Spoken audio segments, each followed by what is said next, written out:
Assalamualaikum warahmatullahi wabarakatuh. Kembali lagi dengan saya Kiki Rizky Amalia.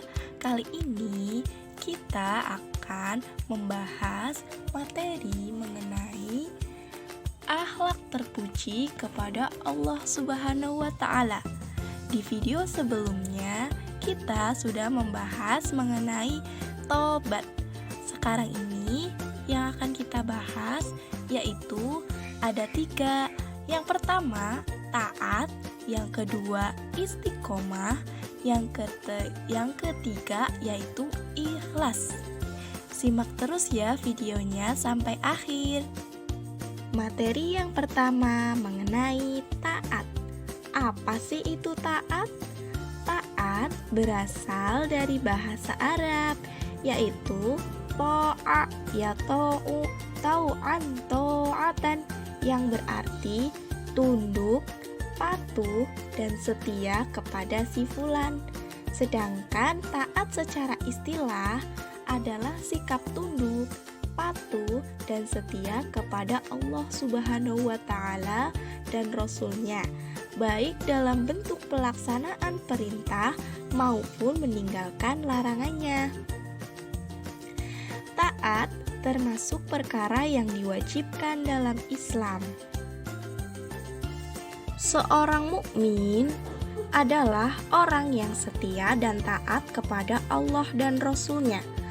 Sebagaimana Allah Subhanahu wa Ta'ala telah berfirman dalam Quran surat An-Nisa ayat 59 yang berbunyi Bismillahirrahmanirrahim.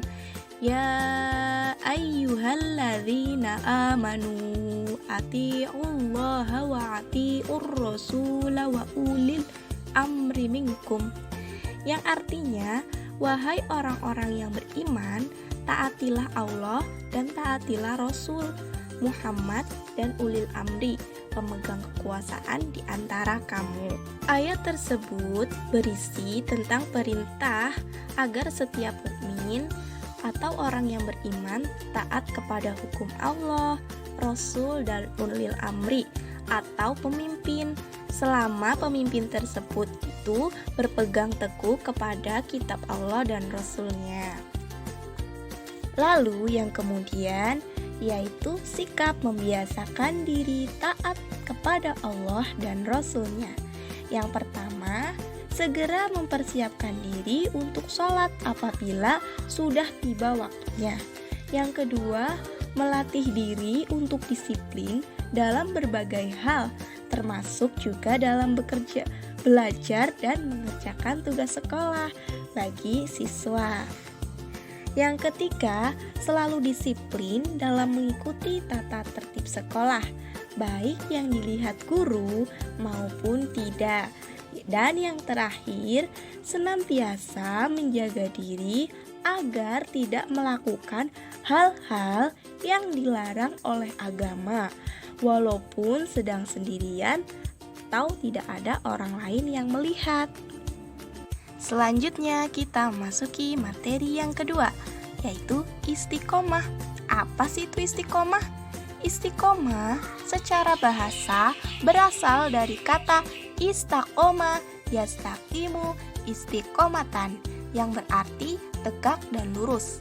Sedangkan secara istilah, istiqomah itu berarti terus berpegang teguh pada ajaran Islam, baik dalam urusan akidah, ibadah, maupun akhlak dan muamalah.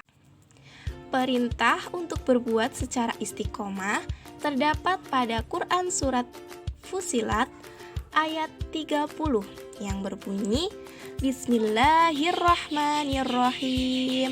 Innalladzina qalu rabbunallahu tsumma istaqamu tatanazzalu alaihimul malaikatu alla takhafu wa la tahzanu wa abshiru bil jannatil lati kuntum tu'adun. Yang artinya, sesungguhnya orang-orang yang mengatakan Tuhan kami ialah Allah, kemudian mereka meneguhkan pendirian mereka, maka malaikat akan turun kepada mereka dengan mengatakan, "Janganlah kamu takut dan janganlah merasa sedih, dan gembirakanlah mereka dengan jannah yang telah dijanjikan Allah kepadamu." Kemudian yaitu dampak positif berlaku secara istiqomah. Yang pertama, memperoleh ketenangan hidup. Yang kedua, melahirkan sikap optimis. Dan yang terakhir, memiliki keberanian dalam melakukan sesuatu yang benar. Kemudian materi yang terakhir yaitu ikhlas. Kata ikhlas berasal dari bahasa Arab, yaitu akhlaso yukhlisu ikhlason, yang memiliki arti memurnikan niat hanya semata-mata mencari ridho Allah Subhanahu wa Ta'ala. Sedangkan ikhlas menurut istilah adalah memurnikan niat hanya semata-mata menaati perintah Allah dan mencari ridho Allah Subhanahu wa Ta'ala. Orang yang beramal ikhlas disebut mukhlis. Orang yang beramal baik tetapi tidak ikhlas, ia akan rugi karena Allah tidak akan menerima.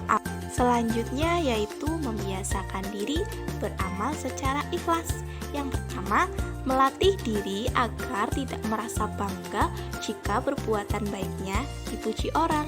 Yang kedua, tidak kecewa apabila perbuatan baiknya diremehkan oleh orang lain. Yang ketiga, melatih diri untuk beramal baik saat tidak dilihat orang. Misalnya, bersedekah dengan cara bersembunyi-sembunyi. Yang keempat, tidak suka memuji perbuatan baik yang dilakukan seseorang karena hal itu dapat mendorong pelakunya menjadi ria. Demikianlah materi yang bisa saya sampaikan. Kurang dan lebihnya saya mohon maaf. Saya akhiri. Wassalamualaikum warahmatullahi wabarakatuh.